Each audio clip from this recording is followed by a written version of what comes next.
So we're going to be talking about the 5 pillars of PR. And pretty much what that means, like I had previously said, is that we're talking about the foundation. So what you need to be considering when you're about to, get featured or start reaching out to press. So the first pillar I would like to identify is called purpose. So why do you want to be featured? What's your end goal? What is the reason why you're looking to get more visibility for your brand? Is it to highlight the work that you're doing? Is it because you're pushing a specific product? Is it because you won a prestigious award? There's just so many different reasons for press that you will want to get press. It could be that you have a new product coming out. You want to be featured in gift guides for the holiday season. Like, just to give you guys a few different examples, but there are a few different reasons why you could be featured for press, but you just want to make sure you know what your reason is so that you're creating goals that align with that. Because once you have what your main goal is, you can figure out what types of outlets will support that goal, okay? So number 2 is position. So what are the key messages you want to get across during your press interviews? So what do you want to say? What is your what's going to be your call to action?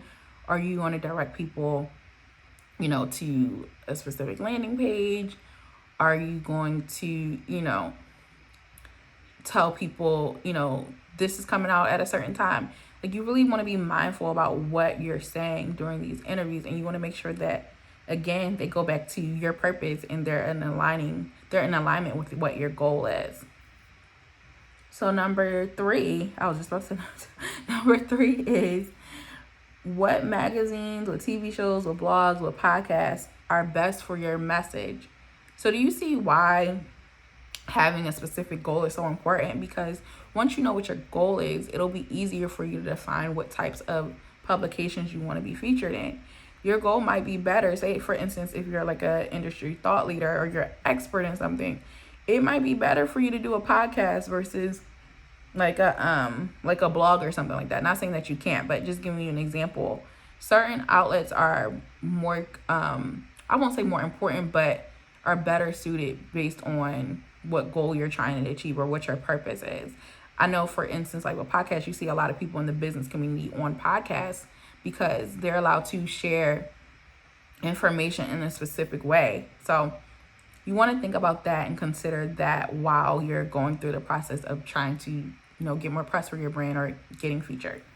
So then the next thing is pitching. So notice I didn't put pitching first because a lot of times people think like that's the first thing you're supposed to do. No. You got to come up with your plan. You got to have your purpose. You got to have your position. You got to prepare yourself. So like your strategy, and then you can start pitching. So once you have all those things that I mentioned before, now you're ready to pitch. But remember, it has to be timely and it has to be relevant. So I know I had mentioned on a previous live of mine that sometimes your pitch might not be well received, or it might not get picked up because it's not timely. You really have to consider what's going on in the news cycle. Like, for instance, today, because there was a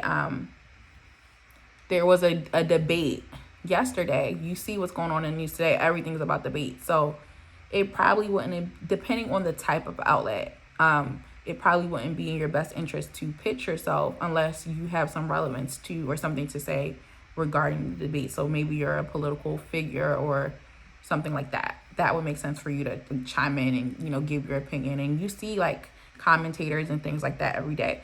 Like, another thing about this too is that you can use outlets, like research the outlets, see what type of content they're putting out there, and you can use that as an example for how you can go about getting press.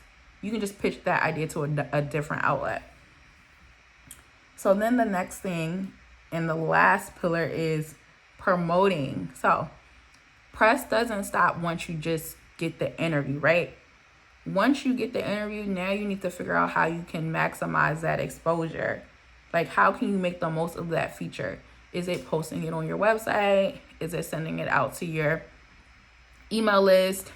Is it sharing it with, your staff. Like, I'm just giving you different examples of considering what you should be doing with your press, like, once you get it. But really just try to share it and think about different ways you can repurpose that content.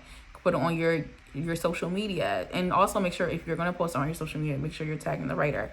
So I'm going to go ahead and go through the 5 P's again. But the first P is purpose. So why do you want to get featured? The second P is position. What are your key messages that you want to get across during your press interviews? The third P is prepare. So what magazines, what TV shows, blogs, podcasts, etc. are the best fit for your message? Number 4 is pitch. So you can finally start pitching, but make sure your story idea makes sense, is on point, is it relevant, is it timely? And then finally, number 5, which is promote. So what are you planning to do to maximize that feature once you finally do get it? So I'm going to open it up for any questions. Also, if you are interested in securing more press for your brand and you don't know where to start, make sure you download my freebie, either depending where you're looking at this. So it's either in my bio or it's in the description bar. So go ahead and download it. Proud of my little landing page I made, y'all. So I put a video up there today. So go ahead and look at the video, and then you can decide whether you want to download it or not. And yeah, hey y'all. So let me know if you guys have any questions or comments.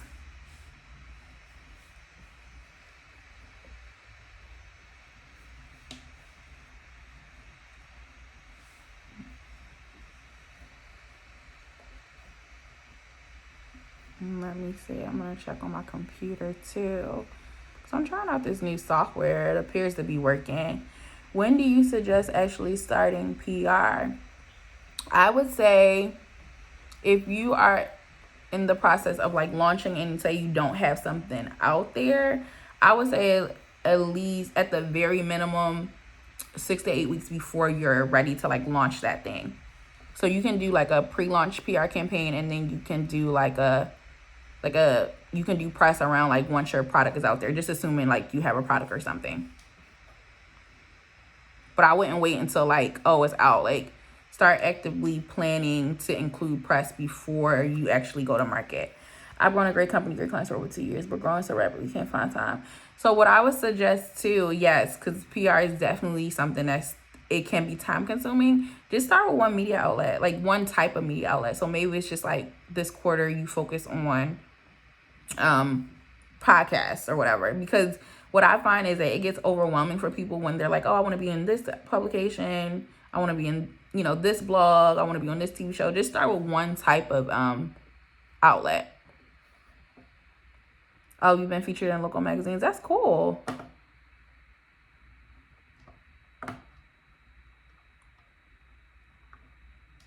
And then the other thing that you can do too is just really, I would say, like, if you're a small business owner, you don't need to be pitching every single day. I honestly would say like a few like hours a week.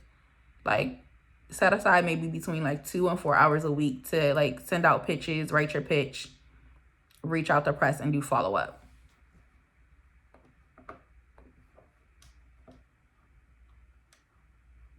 And then there are tools and systems, and I'm going to do a live about this another time, but there's different tools and systems that you can use that can help automate some of that stuff. I wouldn't recommend automating everything because the relationship part is very big in PR, but there are some things that you can do to help you like automate, like following up and at least reminding you to do the follow-up, because that's what I noticed too, is a lot of times people struggle with like the follow-up aspect, which is super critical because that's a lot of times how you're securing the press. Like, you have to do a couple follow-up emails because people are busy. Journalists receive tons of pitches. So that's what I would say.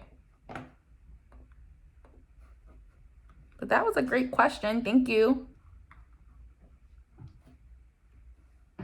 Anything else?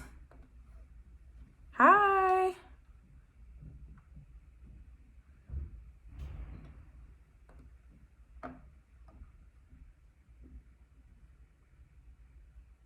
You're welcome. Thanks for tuning in.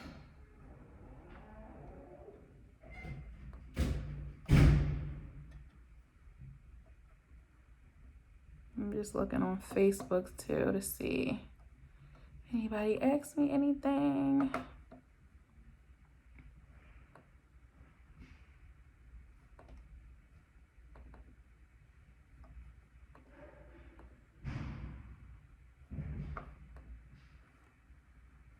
All right, y'all. Well, if you have any questions, feel free to DM me. I'm signing out, and I will talk to you guys later. Bye.